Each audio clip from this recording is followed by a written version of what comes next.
All right, I'm just thrilled to be solving more basic differential questions. All right, this is question 10 from section 3.1, and the only derivative rule that you really need to remember is that the derivative of a higher order polynomial is pretty simple. You take the power, you put it in front, and you subtract 1 from it.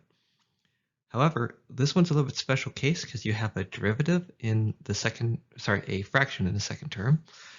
And so when you're subtracting 1 from it, you basically have to convert that 1 to the same base denominator as you have in your function.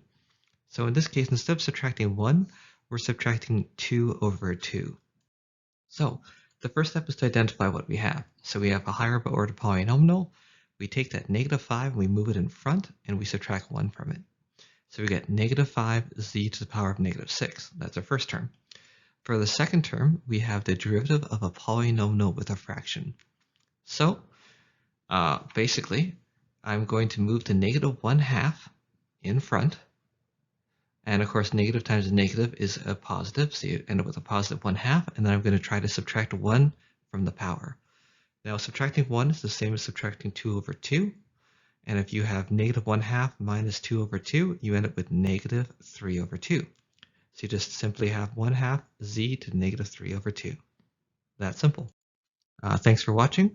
I'll be uploading more calculus videos in the future from this chapter, so if you're working your way through this chapter, feel free to like and subscribe. And if you have a specific question you'd like solved, please feel free to take a screenshot, upload it to an image sharing website, and add it in the comments. And thank you very much for watching. Goodbye.